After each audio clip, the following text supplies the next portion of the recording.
औज़ुबिल्लाहिमिनश्शैतानिर्रजीम बिस्मिल्लाहिर्रहमानिर्रहीम। मैं हूं आपका तबीब हकीम लियाकत अली खिची और आप देख रहे हैं हमारा यूट्यूब चैनल हर्बल वर्ल्ड। और आज का हमारा मौजू है मैदा में ज़ख़म क्यों होते हैं, इसके असबाब क्या हैं, इसकी अलामात क्या हैं, इसकी अक़साम कितनी हैं और इसका इलाज क्या होगा। तो अपने टॉपिक की तरफ बढ़ने से पहले आपसे गुजारिश है कि अगर आपने हमारा ये चैनल सब्सक्राइब नहीं किया तो जल्दी से इसे सब्सक्राइब कर लें और साथ लगे घंटी के बटन को भी दबा दें ताकि तिब सेहत के मौजू पर हर नई आने वाली वीडियो आपको सबसे पहले मिल सके। तो चलते हैं अपने टॉपिक की तरफ। दोस्तों, इसमें दो चीज़ें हैं, नंबर एक मैदा और फिर उसमें ज़ख़म। तो सबसे पहले हम देख लेते हैं कि मैदा, जिसे स्टमक भी कहा जाता है, वो क्या है। इंसानी जिस्म में मैदा वो उज़्व है जो आई हुई ग़िज़ा को, यानी जो ग़िज़ा हम खाते हैं उसको पीस देता है, कैलूस और कैमूस में तब्दील कर देता है और फिर उस ग़िज़ा का हम अंदाज़ा नहीं कर सकते, ये बता नहीं सकते कि ये ग़िज़ा कौन सी थी। रोटी थी, पानी था, सालन था, दूध था, पेप्सी की बोतल थी या कोई भी चीज़ थी, उसकी पहचान नहीं हो सकती। यानी वो उज़्व है, मैदा हज़म का वो पहला बाकायदा उज़्व है जो ग़िज़ा को पीस कर कैलूस और कैमूस में तब्दील कर देता है, यानी लिक्विड में बदल देता है। और फिर अब हम देख लेते हैं कि ज़ख़म क्या चीज़ है। हम ज़ख़म की, यानी मैदे के ज़ख़म की सादा अल्फाज में ये तारीफ़ कर सकते हैं कि मैदा में किसी मादे का गैर तबाई तौर पर इज्तमा करना और इज्तमा करके मैदा की जो टिश्यूज़ हैं, जिनको हम अस्बी टिश्यूज़ कहते हैं, उज़लाती टिश्यूज़ कहते हैं या गुद्दी टिश्यूज़ कहते हैं, यानी नर्वस टिश्यूज़, एपिथेलियल टिश्यूज़ और मस्कुलर टिश्यूज़, उन टिश्यूज़ में ज़ख़म कर देना जिसकी वजह से दर्द और जलन होती है, ये ज़ख़म कहलाता है। और ये चूँकि मैदा में होता है तो इसी मुनासबत से इसको मैदे का ज़ख़म कहा जाता है। दोस्तों, हमारी जो ग़िज़ा है जिसको हम मुतवाज़िन ग़िज़ा कहते हैं, ये तीन बड़े मादों पर मुश्तमिल है। नंबर एक, बलगमी ग़िज़ाएँ जिनसे अलकली पैदा होती है, इसको कार्बोहाइड्रेट्स वाली ग़िज़ाएँ भी कहा जाता है।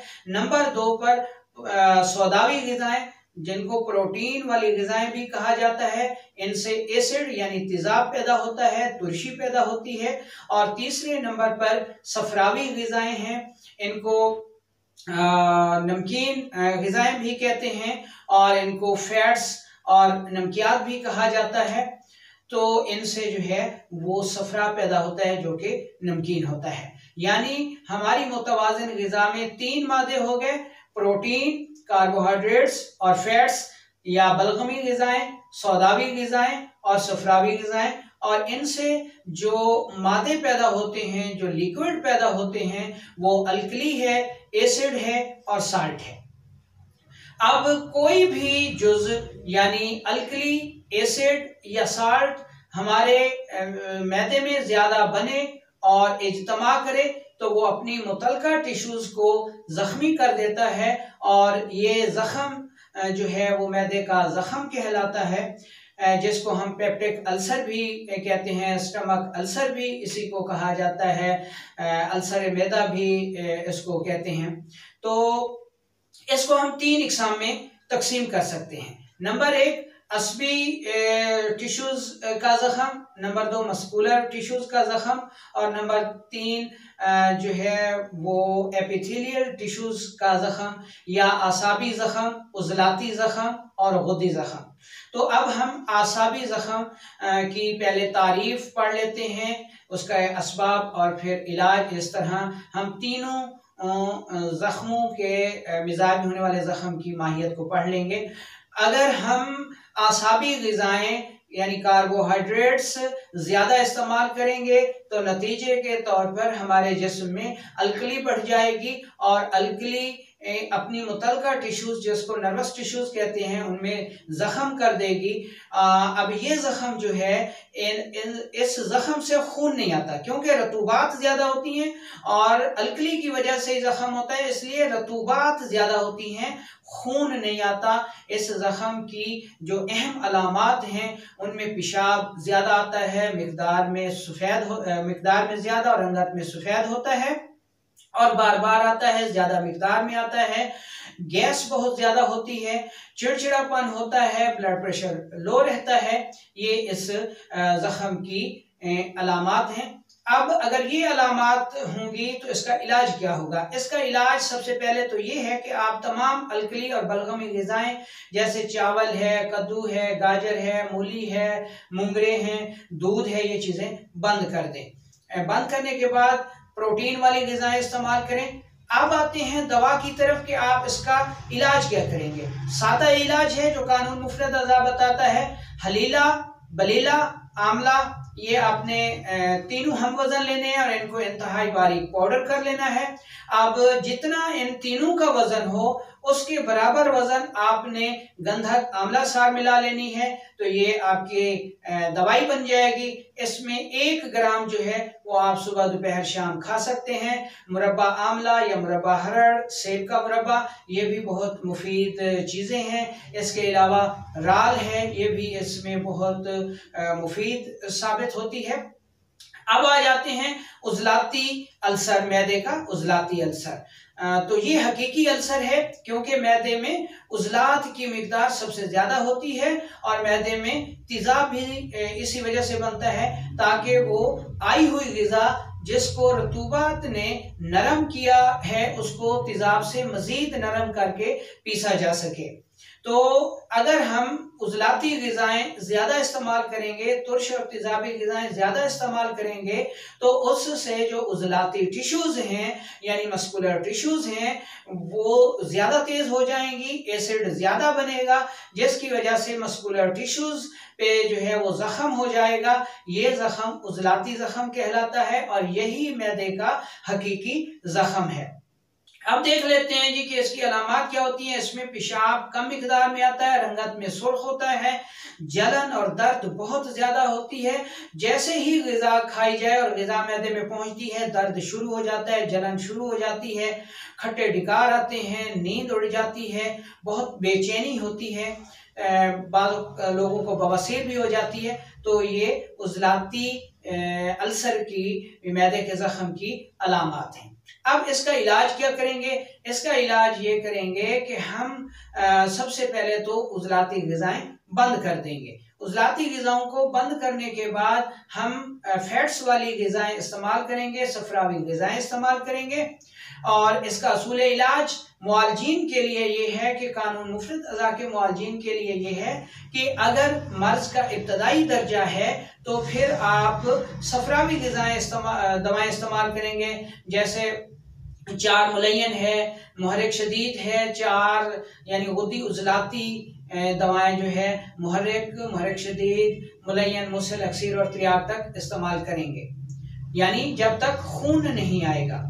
अगर अल्सर से उजलाती तहरीक में खून भी आता है यानी पेशाब के रास्ते आता है या थूक के रास्ते आता है, मैदे में जख्म हो गया है, तो फिर ऐसी सूरत का इलाज आप गर्म रतूबात से करेंगे। और गर्म रतूबात असाबी होती अद्विया से पैदा होती हैं।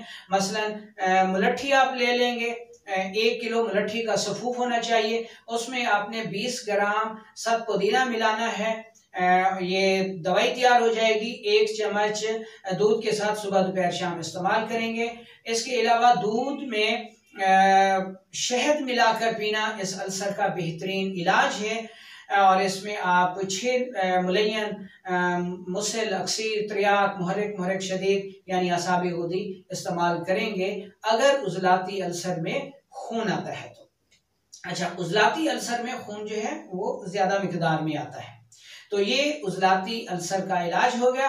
अब अवाम क्या करें? अवाम ऐसा करें जी कि वो मुलट्ठी जो है उसको इंतहाई बारीक पाउडर कर लें और अकेली मुलट्ठी जो है 1 चम्मच सादा पानी के साथ दिन में 3 मरतबा इस्तेमाल करें। तमाम तुर्श और तेजाबी ग़िज़ाएं बंद कर दें। 2 से 3 माह तक ये तरतीब जारी रखें, मुलट्ठी को इस्तेमाल करें। इंशाअल्लाह अल्लाह ताला करम फरमाएगा और ये अल्सर जो है वो मुस्तकिल बुनियादों पर ठीक हो जाएगा। गुलकंद भी इस सूरत में बहुत मुफीद साबित होता है। बादाम रोगन का भी उज़लाती अल्सर में बड़ा अच्छा इलाज है, ये इस्तेमाल करें।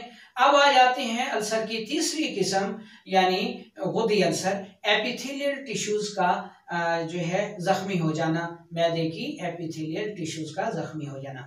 अगर हम सफरावी ग़िज़ाएं यानी फैट्स या नमकियात वाली ग़िज़ाएं ज़्यादा इस्तेमाल करेंगे तो जिसमें सफरा ज़्यादा बनेगा। जब सफरा ज़्यादा बनेगा तो ये सफरा मैदे में रुककर मैदे की जो एपिथेलियल टिश्यूज हैं उनको ज़ख्मी कर देता है, जिसकी वजह से मैदे में ज़ख्म हो जाता है, जिसको हम गुदी अल्सर कहेंगे। अब हमें कैसे पता चलेगा कि यह गुदी अल्सर है? तो इसकी जो अहम अलामात हैं उनमें मैदे के मकाम पर और ख़ुसूसन आंतों के मकाम पर शदीद दर्द होता है। और इस अल्सर की ख़ास बात यह है कि इसमें जलन बहुत ज़्यादा होती है और पेशाब जर्द रंग का आता है, कतरा कतरा आता है, जलन के साथ आता है। ये इसकी अहम अलामात हैं। बाज़ मरीजों में ब्लड प्रेशर बढ़ जाता है, दर्द शकीका शुरू हो जाता है यानी बाईं जानिब का सर दर्द शुरू हो जाता है। ये इस अल्सर की अहम अलामात हैं। अब इसका इलाज कैसे करना है? इलाज में सबसे पहले हम सफरावी ग़िज़ाओं को बंद कर देंगे, फैट्स को बंद कर देंगे और उसकी जगह कार्बोहाइड्रेट्स का इस्तेमाल करेंगे यानी बलगमी ग़िज़ाएं इस्तेमाल करेंगे ज़्यादा से ज़्यादा। मुआलजीन के लिए असूल इलाज ये है कि अगर गुदी उज़लाती तहरीक है तो उसको गुदी असाबी कर दें। उसके लिए मुहर्रिक शदीद, मुलय्यन, मुसिल, अक्सीर और त्रियाक इस्तेमाल कर सकते हैं। और अगर गुदी असाबी तहरीक है तो उसको असाबी गुदी में बदल दें और असाबी गुदी में भी आप मुहर्रिक शदीद, मुलय्यन, मुसिल, अक्सीर और त्रियाक बतौर इलाज इस्तेमाल कर सकते हैं।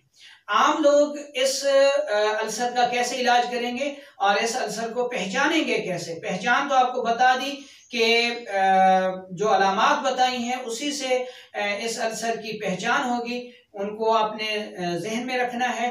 तो आपने क्या करना है? आपने ये करना है जी कि सौंफ, जीरा सफ़ेद और छोटी इलायची इसके बराबर वजन लेकर इनको इंतहाई बारीक पाउडर बना लेना है और आधी चम्मच चाय वाली सुबह दोपहर शाम इस्तेमाल करें। दूध और दूध से बनी हुई चीज़ें ज़्यादा से ज़्यादा इस्तेमाल करें तो इंशाल्लाह ऐसा अल्सर 2 से 3 माह में दुरुस्त हो जाता है। और इसमें आपने ख़ास तौर पे एहतियात करनी है कि लिक्विड वाली चीज़ें जो हैं, दूध है, कस्टर्ड है और जो भी दूध से बनी हुई प्रोडक्ट हैं, ज़्यादातर लिक्विड मिकदार में वो आपने ज़्यादा से ज़्यादा इस्तेमाल करनी है। शरबत बजूरी भी इस मर्ज़ का बहुत अच्छा इलाज है और इसमें जो जवार शाही है, ठीक है, वो भी बड़ा अच्छा रिज़ल्ट देती है। तो उम्मीद है कि आपको आज का ये लेक्चर पसंद आया होगा। इसको सुने और इसको फॉरवर्ड भी करें और इस चैनल के साथ जुड़े रहिए ताकि आपको ज़्यादा से ज़्यादा अच्छी वीडियोस मिलती रहें। वालेकुम अस्सलाम व रहमतुल्लाहि।